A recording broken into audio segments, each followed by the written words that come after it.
Guys, मैं हूं आशीष और आपका स्वागत है इंग्लिश ट्यूटोरियल्स में आशीष सर में। थोड़ा सा इंटरेस्टिंग तरीका, एक नया तरीका आज मैं यूज़ कर रहा हूं। एक नया टॉपिक हम डिस्कस करेंगे, एडवर्ब। ये एक नया तरीका पेपर पेन मोड मैंने इसलिए यूज़ किया है कि इससे आपको एक ऐसा फील आएगा कि हम नज़दीक बैठ के ही पढ़ रहे हैं और बहुत धीरे धीरे, बहुत स्टेप बाय स्टेप हम बढ़ेंगे। प्रीवियस वीडियो में मैंने एडवर्ब संबंधी डिस्कशन किया था, एडजेक्टिव एडवर्ब की डिस्कशन किया था। आज हम डिस्कस कर रहे हैं एडवर्ब के बारे में कि एडवर्ब क्या है, एडवर्ब की पहचान कैसे कर सकते हैं, कैसे क्वेश्चंस एग्ज़ाम में आ सकते हैं। तो देखिए दोस्तों, इसमें एडवर्ब को हम हिंदी में बोलते हैं क्रिया विशेषण। क्या बोलते हैं? क्रिया विशेषण।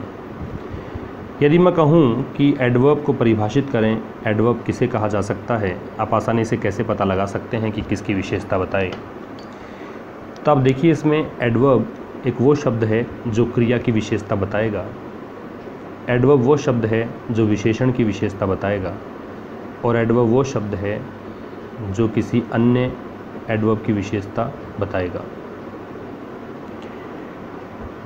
तो एक वर्ब की विशेषता बताने वाला शब्द एडवर्ब है, एक एडजेक्टिव की विशेषता बताने वाला शब्द एडवर्ब है, और एक अन्य एडवर्ब की विशेषता बताने वाला शब्द भी एक एडवर्ब ही होता है।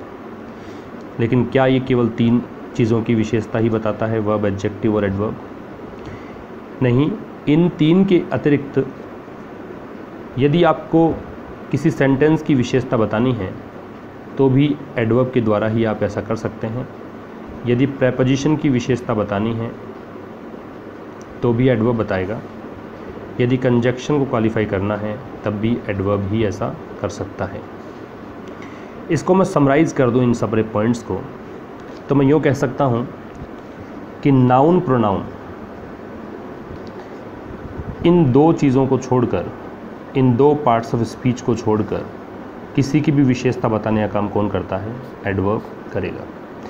नाउन प्रोनाउन का जो डिपार्टमेंट है वो एडजेक्टिव के पास है, हम प्रीवियस वीडियो में डिस्कस कर चुके हैं। एडजेक्टिव वो पार्ट ऑफ स्पीच है जो नाउन या प्रोनाउन की विशेषता बताता है, और बाकी सभी की विशेषता एडवर्ब बताएगा। तो देखिए दोस्तों, एडवर्ब की परिभाषा मैंने स्पष्ट की है। अब प्रश्न उठता है कि कैसे पता लगेगा कि किसकी विशेषता है, वर्ब की विशेषता है या एडजेक्टिव की विशेषता है या सेंटेंस, प्रेपोजिशन, कंजक्शन या कोई अन्य एडवर्ब की विशेषता है। बहुत ही सिंपल सी बात है कि जनरली, देखिए मैं जनरली लगा रहा हूँ क्योंकि अपवाद पॉसिबल हैं, एक्सेप्शंस पॉसिबल हैं। जनरली किसी भी जिसकी विशेषता बताएगा, लेट्स से वर्ब की विशेषता हमें बतानी है, तो आप एडवर्ब को पाएंगे वर्ब से ठीक पहले। आपको एडजेक्टिव की विशेषता बतानी है तो आप एडजेक्टिव से ठीक पहले एडवर्ब को देख पाएंगे। यदि आपको सेंटेंस को क्वालिफाई करना है तो आप सेंटेंस से ठीक पहले एडवर्ब को देखेंगे। ऐसा सामान्यतः देखने को मिलता है, अपवाद पॉसिबल हैं। अब देखिए, ऐसा ही कंजक्शन के साथ भी है, एक अन्य एडवर्ब है तो भी ऐसा ही है। मतलब जिसकी विशेषता बतानी है उससे ठीक पहले आपको रखना है। ये मोबिलिटी होती है एडवर्ब की। अब मैं एग्जाम्पल के लिए आपसे कहूँ, माई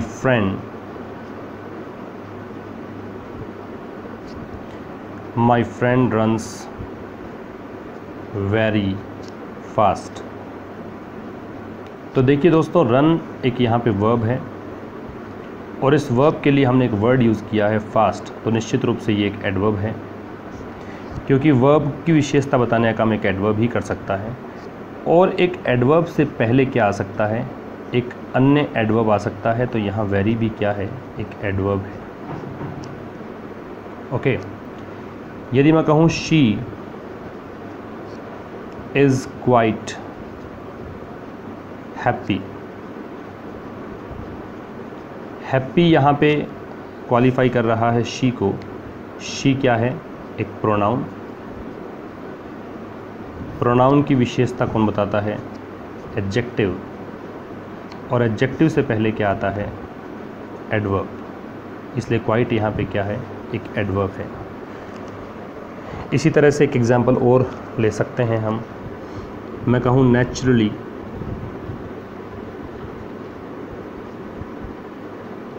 ही इज़ प्लेइंग वेल। तो यहाँ ही इज़ प्लेइंग वेल एक पूरा स्टेटमेंट है, एक सेंटेंस है, और सेंटेंस से पहले आने का अधिकार केवल किसका है? एक एडवर्ब का। तो यहाँ नेचुरली जो एक एडवर्ब है वो इस सेंटेंस की विशेषता बता रहा है। तो यहाँ दोस्तों हमने क्या देखा कि एक एडवर्ब क्या है, मैंने परिभाषा बताई। एडवर्ब का प्रयोग हम कहाँ कर सकते हैं? तो इन तरीक़ों से मैंने बताया कि एडवर्ब का प्रयोग आप इन कंडीशंस में कर सकते हैं। ये एक सामान्य संभावना है। अपवाद की चर्चा हम वीडियो के आगे वाले पार्ट में करेंगे। अब प्रश्न उठता है कि एक एडवर्ब की पहचान आप कैसे करें? How can we recognise an adverb? कैसे पता लगेगा कि एक एडवर्ब ही है? तो इसके लिए हम कुछ मेथड्स लेंगे। तो सबसे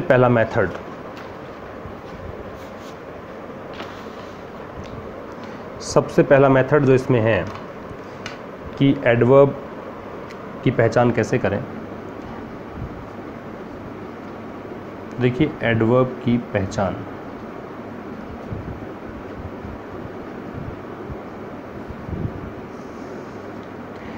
नंबर 1, जनरली एडवर्ब एडजेक्टिव के साथ में ly लगाकर बनाया जा सकता है। एडवर्ब क्या है? एडजेक्टिव प्लस ly का जो आउटकम होगा, जो रिज़ल्ट होगा, वो एक एडवर्ब कहलाएगा। यहाँ एक बात याद रखिए कि नाउन के साथ अगर ly है तो वो एक एडवर्ब नहीं है, वो एक एडजेक्टिव बनता है। अगर एडजेक्टिव प्लस ly है तो वो एडवर्ब है, लेकिन नाउन के साथ ly है तो वो एक एडजेक्टिव होगा। क्लियर है? तो एडजेक्टिव प्लस ly की कुछ संभावनाएं देखें आप, जैसे नाइसली, फ्लुएंटली, स्लोली,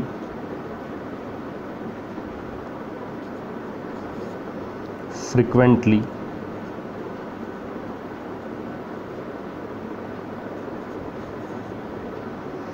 इसी तरह से क्विकली।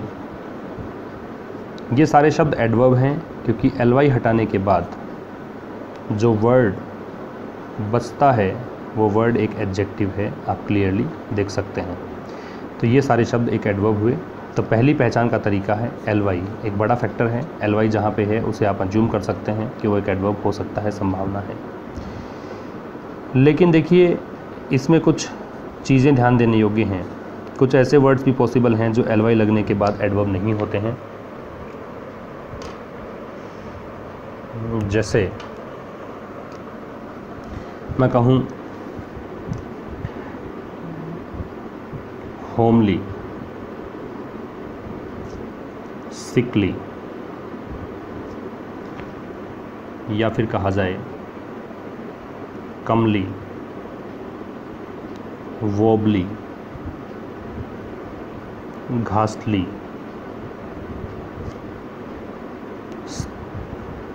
स्टेटली,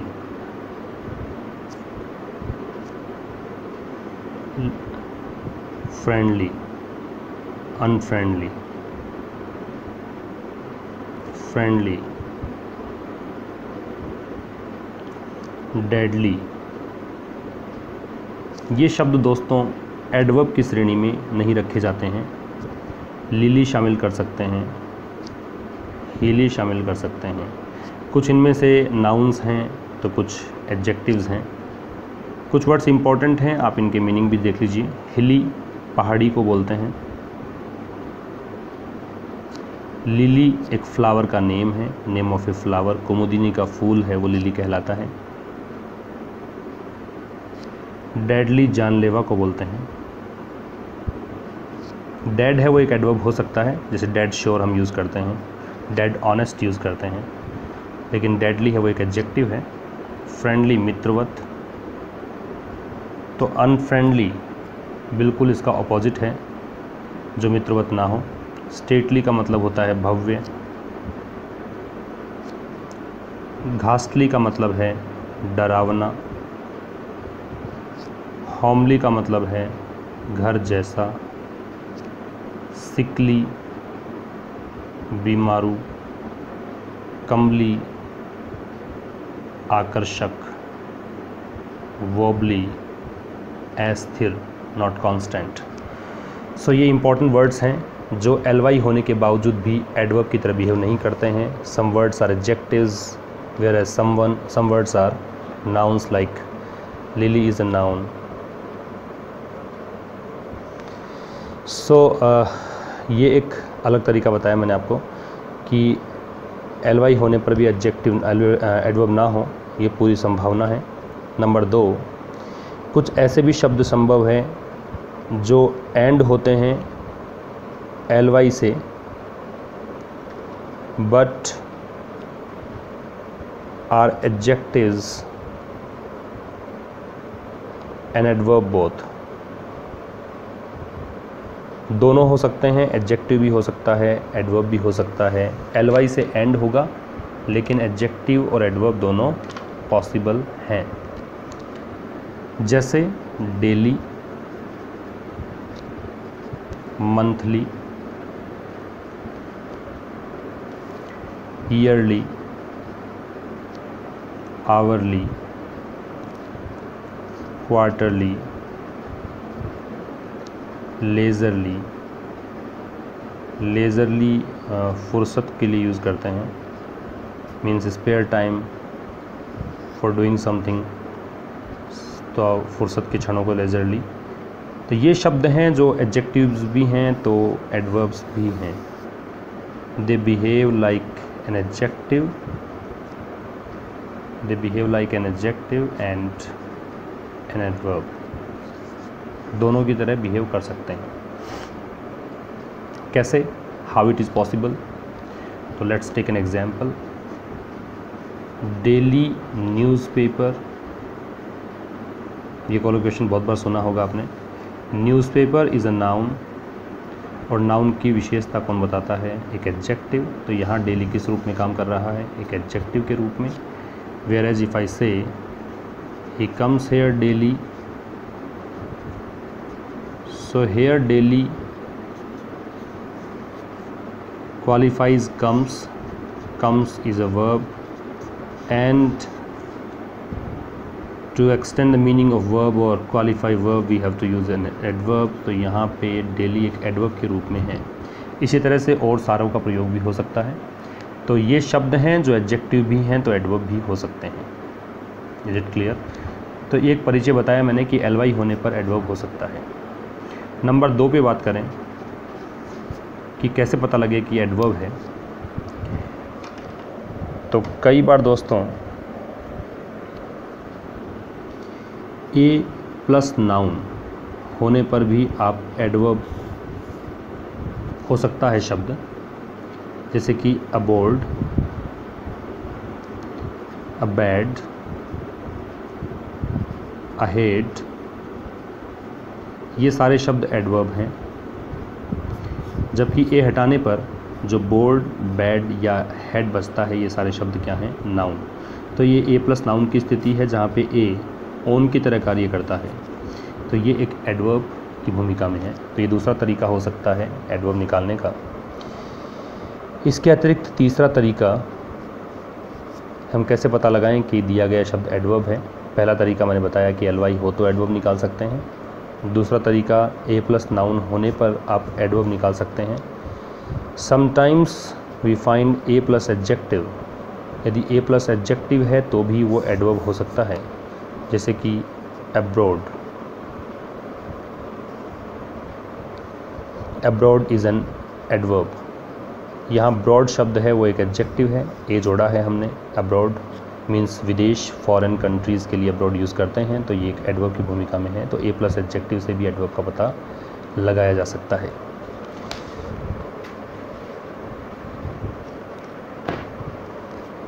इसके अतिरिक्त पता लगाना हो आपको कि एक एडवर्ब है कि नहीं, तो देखिए नंबर 4 पे आप पता लगा सकते हैं एडवर्ब का कि कुछ वर्ड्स, देखिए नंबर 4 जैसे कि कुछ ऐसे शब्द हों जो where, how, when, how often, यदि इनमें से किसी भी शब्द का आंसर हो, ये क्वेश्चंस आपको पूछने होते हैं वर्ब से। मैन वर्ब आपको निकालनी है। मैन वर्ब उस टर्म को हम बोलते हैं जिसकी first form, second form, third form बनती है। मैन वर्ब निकालने के बाद आप उससे क्वेश्चन अगर पुट करेंगे तो जो भी आपका आंसर आएगा इन शब्दों से, वो सारे WH वर्ड्स के जो आंसर्स मैंने लिखे हैं अभी, वो सब एडवर्ब्स हैं। जैसे कि ही कम्स हेयर। अब देखिए बहुत ऑब्वियस सी बात है कि कम्स जो कि यहाँ मैन वर्ब है, इससे हम इन ऊपर दिए गए शब्दों में से क्वेश्चन केवल वेयर से पूछ सकते हैं, ही कम्स हेयर, इस स्टेटमेंट के बेसिस पर। और वेयर का आंसर हमारे पास हेयर होगा, तो हेयर यहाँ पे क्या होगा, एक एडवर्ब होगा। इसी तरह मैं कहूँ she went to Jaipur yesterday, तो यहाँ वेंट से हम दो क्वेश्चन पूछ सकते हैं। कौन कौन से, व्हेन एंड वेयर। व्हेन का आंसर तो क्या आएगा, यस्टरडे। वेयर का आंसर क्या होगा, जयपुर। यस्टरडे भी एक एडवर्ब है और जयपुर भी एक एडवर्ब है। तो इस तरीके से भी आप निकाल सकते हैं कि दिया गया शब्द एडवर्ब है कि नहीं।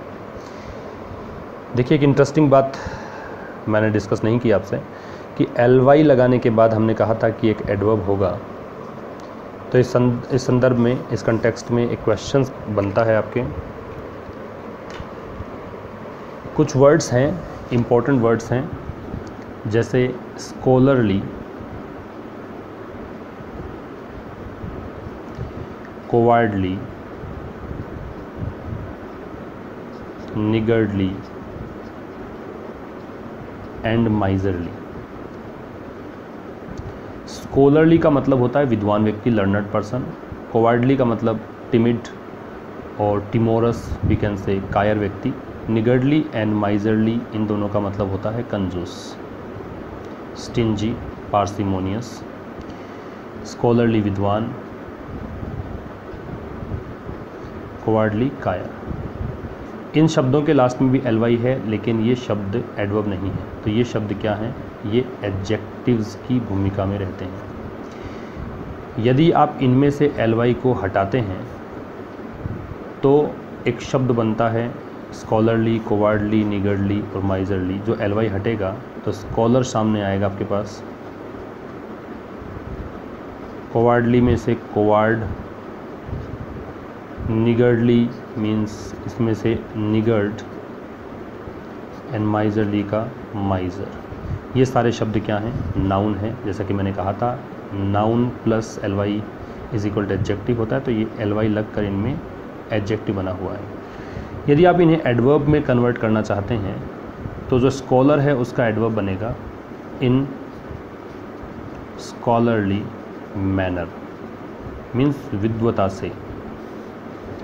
इसी प्रकार से कोवार्डली का बना सकते हैं इन कोवार्डली मैनर, मीन्स कायरता से। अब आप समझ गए होंगे, इन निगर्डली मैनर कंजूसी से, इन माइजरली मैनर कंजूसी से। तो ये वो शब्द हैं जो नाउन, एडजेक्टिव और एडवर्ब मैंने क्लासीफाई कर दिया है। अब इसका एक क्वेश्चन बन सकता है एग्ज़ाम में। देखिए मैं कहूँ कि ही इज़ डैश। अगर आपको इनमें से वर्ड फिल करने हों माइजरली और माइजर, which one is appropriate, either miserly और माइजर। तो देखिए दोस्तों, यहाँ याद रखिए कि माइजर एक नाउन है और माइजरली क्या बताया मैंने आपको, एक एडजेक्टिव है। ठीक है, यदि आप नाउन के रूप में माइजर का यूज़ करते हैं तो माइजर कंजूस व्यक्ति को बोलते हैं, जो कि एक काउंटेबल नाउन है। और काउंटेबल नाउन अगर होता है तो हमें आर्टिकल का प्रयोग करना पड़ता है, जबकि आप देख रहे हैं कि इस पूरे सेंटेंस में कहीं कोई आर्टिकल नहीं है। यदि आर्टिकल का प्रयोग नहीं हुआ है, इसका मतलब हमें नाउन की आवश्यकता नहीं है, किसकी आवश्यकता है, एडजेक्टिव की। तो माइजरली सही होगा। यदि यहाँ ही इज़ माइजर होता तो सेंटेंस रॉन्ग कंसीडर किया जाता। तो ये एक इंटरेस्टिंग क्वेश्चन आपके एग्ज़ाम में पूछ सकते हैं। तो यहाँ तक हमने डिस्कशन किया कि एक एडवर्ब की पहचान कैसे करें। मोटा मोटी तौर पर हम इन तरीक़ों से निकाल सकते हैं कि दिया गया शब्द एक एडवर्ब है। अब देखिए दोस्तों, एडवर्ब की परिभाषा हमने जान ली, एडवर्ब के बारे में हमने जाना कि एडवर्ब कहाँ पे यूज़ होता है, एडवर्ब का पता हम कैसे लगाएं। तो अब देखिए हम यूज़ कर सकते हैं जो दूसरा क्वेश्चन बनने का तरीका है, डेफिनेशन के बाद में जो सेकंड टाइप आता है क्वेश्चन का, वो आ सकता है पोजीशन ऑफ एडवर्ब्स को लेकर। And this one is the most important part of adverb, कि किसी सेंटेंस में एडवर्ब की पोजीशन क्या हो सकती है। देखिए, पोजीशन ऑफ एडवर्ब्स अलग अलग कंडीशंस पे डिपेंड करती है। नंबर 1, यदि मैं आपसे कहूँ कि वर्ब के बेसिस पे बात करें हम, कि वर्ब के आधार पे आप किसी भी सेंटेंस में एडवर्ब का प्रयोग कहाँ पर कर सकते हो, तो वर्ब के आधार पर हम एडवर्ब का प्रयोग कर सकते हैं। सबसे पहली बात तो वर्ब को हम अगर 2 भागों में डिवाइड करें ऑब्जेक्ट के बेसिस पर, एक प्रकार हम करें इंट्रांजिटिव वर्ब, ये जो कि क्लासिफिकेशन बहुत ही आसान सा क्लासिफिकेशन है, आपने पढ़ा होगा। एक करते हैं ट्रांजिटिव वर्ब। इंट्रांजिटिव को हम अकर्मक क्रिया बोलते हैं। ट्रांजिटिव का मतलब सकर्मक है, मीन्स इसमें आपको ऑब्जेक्ट नहीं मिलेगा, ये विदाउट ऑब्जेक्ट की कंडीशन है। और इसके बाद में आपको ऑब्जेक्ट मिलेगा तो ये विद ऑब्जेक्ट की कंडीशन है। जैसे कि मैंने एक एग्जाम्पल यहाँ लिख देता हूँ, शी टीचेस, और यहाँ मैं एग्जाम्पल लिख दूँ शी टीचेस इंग्लिश। अब देखिए, अगर ऑब्जेक्ट नहीं है तो एडवर्ब नहीं, एडवर्ब मतलब ऑब्जेक्ट नहीं है तो ये इंट्रांजिटिव कहलाएगा। यदि यहाँ पे ऑब्जेक्ट है इंग्लिश तो ये ट्रांजिटिव कहलाएगा। अब देखिए दोस्तों, इंट्रांजिटिव वर्ब अगर है और हमें एडवर्ब प्लेस करना है, यहाँ पे एक एडवर्ब फॉर एग्जांपल हम ले लेते हैं, यहाँ पे नाइसली एक एडवर्ब प्लेस करें, तो इस पर्टिकुलर सेंटेंस में where we are talking about intransitive verb, we can add nicely after given verb. This is the only possibility in the context of intransitive verb. यदि इंट्रांजिटिव वर्ब है तो कहाँ पर adverb लगेगा, वर्ब के बाद में प्रयोग करेंगे। ये मैं पहले ही बता रहा हूँ तरीका कि आप एडवर्ब का प्रयोग कहाँ कर सकते हैं। तो वर्ब के बेसिस पर हम इंट्रांजिटिव वर्ब होने पर वर्ब के बाद में ही यूज़ करेंगे, तो नाइसली का प्रयोग बाद में होगा। लेकिन जब हम बात करते हैं इस सेंटेंस की, शी टीचेस इंग्लिश, तो यहाँ देखिए 2 पॉसिबिलिटीज़ हो सकती हैं। आफ्टर ईदर सब्जेक्ट और ऑब्जेक्ट, इन दोनों के बाद में हम यूज़ कर सकते हैं ट्रांजिटिव वर्ब है तो। जैसे she nicely teaches, same adverb अगर यूज़ करें तो she nicely teaches and she nicely teaches English, और शी टीचेस इंग्लिश नाइसली। तो यहाँ हम क्या देख रहे हैं कि नाइसली का प्रयोग सब्जेक्ट के बाद में है और यहाँ नाइसली का प्रयोग ऑब्जेक्ट के बाद में है। तो सब्जेक्ट या ऑब्जेक्ट के बाद में लगेगा अगर ट्रांजिटिव वर्ब है तो, और यदि इंट्रांजिटिव वर्ब है तो ऐसी स्थिति में कहाँ लगेगा, वर्ब के बाद में यूज़ किया जाएगा। तो ये संभावनाएं हैं वो बिल्कुल करेक्ट हैं। तो ये पहला बताया मैंने तरीका आपको कि कैसे हमें एक वाक्य के अंदर एडवर्ब का यूज़ करना है वर्ब के बेसिस पर। नंबर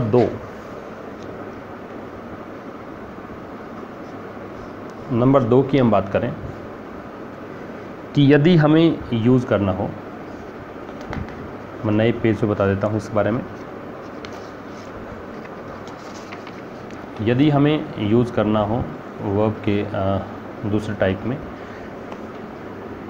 कि दूसरा तरीका एडवर्ब को लगाने का हो सकता है, क्या हो सकता है, तो देखिए इसके लिए आप सबसे पहले तो आप ये याद रखिए कि एडवर्ब जो है वो बेसिकली 3 कैटेगरीज़ में डिवाइड हम कर सकते हैं। कितनी कैटेगरीज में डिवाइड कर सकते हैं? 3 types of categories can be possible generally. एक टाइप जो होता है वो आपको मैनर बताता है, एक टाइप होता है वो आपको बताता है टाइम, और एक बताता है आपको प्लेस। केवल अगर इन 3 के बेसिस पे हम बात करें तो एडवर्ब की पोजीशन देखिए, यहाँ पर भी बहुत महत्वपूर्ण क्वेश्चन बनेगा, very important one, very important, कि मैनर, टाइम एंड प्लेस। तो देखिए दोस्तों, आप जानते हैं कि मैनर का मतलब होता है तरीका, और तरीका हम किस WH वर्ड से जानते हैं? हाउ की मदद से। यदि आप वर्ब से क्वेश्चन पूछेंगे हाउ, तो आपको जो भी आंसर निकल कर आएगा वो निश्चित रूप से क्या आएगा? मैनर। यदि हम क्वेश्चन पूछते हैं व्हेन से, तो आपको टाइम निकल कर आ जाएगा, और यदि हम क्वेश्चन पूछते हैं वेयर से, तो हमारे पास प्लेस आ जाएगा। मैनर, जैसे कि मैं कहूँ कि आपने कोई भी काम किया तो किस तरीके से किया, अच्छे तरीके से, बुरे तरीके से, ये सारे शब्द, किस तरीके से आपने काम किया, वो सारे शब्द आएंगे मैनर में।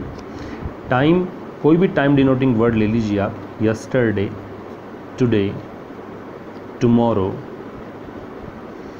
देखिए, एडवर्ब की पहचान करने का एक और तरीका कि आप किसी प्रेपोजिशन के साथ में अगर नाउन जोड़ते हैं, मीन्स अगर यदि आप प्रेपोजिशन जोड़ते हैं नाउन से पहले, तो भी आप एडवर्ब बना सकते हैं। जैसे कि देखिए, टुडे, डे एक नाउन है, लेकिन आपने टू जोड़ा जो कि एक प्रेपोजिशन है, तो अब जो शब्द निकल कर आया टुडे, ये एक क्या होगा?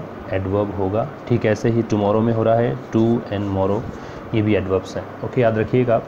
प्लेस, हेयर, देयर, कोई भी प्लेस का नेम आप ले लीजिए, New York, Paris, what ever, these all things will be called manner, adverb of place.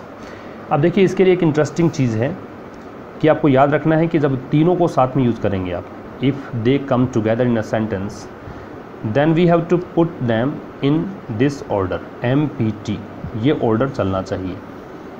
Very important one. Manner, M stands here for manner, P for place, T for time. पहले manner आएगा, फिर place आएगा, फिर time आएगा। Okay, देखिए, इसको याद भी नहीं करना है, मैं इसकी शॉर्ट ट्रिक बता दूं आपको। इसको आपको याद भी करने की आवश्यकता नहीं है। कैसे? देखिए, अल्फ़ाबेटिकल ऑर्डर, अगर अल्फ़ाबेटिक ऑर्डर आपको पता है तो उसमें M आता है 13 पे। आप रीजनिंग पढ़ते हैं, उसमें आप कोडिंग डिकोडिंग पढ़ते हैं, तो आप ABCD में अक्षरों का नॉलेज रखते हैं कि कौन सा अक्षर कितने नंबर पे आएगा। P 16 पर एंड T 20 पर। तो हम क्या देख रहे हैं कि 13, 16 एंड 20 ये असेंडिंग ऑर्डर में है, लगातार आगे बढ़ रहा है, ऊपर की ओर बढ़ रहा है। तो हमेशा हमें इसी क्रम में यूज़ करना है। एक एग्जाम्पल की सहायता से मैं इसको शेयर कर दूं कि कैसे MPT का रूल फॉलो किया जाता है। तो जैसे कि एग्जाम्पल मैंने दिया, Harmanpreet played in, I don't know where World Cup is being organized, but let's say in England, nicely yesterday। ये जो मैं वीडियो अपलोड कर रहा हूँ, इसके जस्ट पिछले दिन की घटना है ये। Harmanpreet played in England nicely yesterday. तो हमने एक करंट एग्जाम्पल लिया है। इन इंग्लैंड जो है वो एक क्या है? मैनर है, टाइम है, प्लेस है। प्लेस नाइसली है, वो क्या है? एक मैनर की ओर इशारा कर रहा है, जबकि यस्टरडे है वो क्या बता रहा है आपको? टाइम। ठीक है।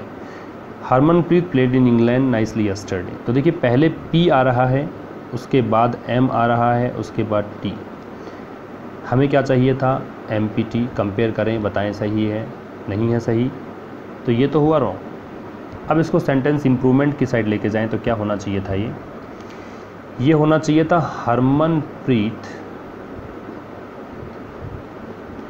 प्लेड, पहले क्या लगाएंगे? Manner. Manner means nicely, played nicely. फिर क्या लगाएंगे? P, तो इन इंग्लैंड, एंड फिर लगाएंगे T, यस्टरडे। अब आप देखें, नाइसली मैनर हुआ, इन इंग्लैंड यहाँ पे क्या हुआ? प्लेस एंड यस्टरडे क्या हुआ, टाइम। तो जो सीक्वेंस हमें चाहिए था एमपीटी का वो सीक्वेंस यहाँ पर है। तो ये दूसरा तरीका मैंने बताया कि एडवर्ब को हम कैसे लगा सकते हैं। पहले तरीके में मैंने बात की थी वर्ब के बेसिस पर, दूसरे तरीके हमने बात की है एमपीटी के रूल के संदर्भ में। This one is really important, इसको आप अच्छे से नोट कर लीजिएगा। एमपीटी का रूल पूछा जाता है। यहाँ एक इंटरेस्टिंग चीज़ बता दूँ आपको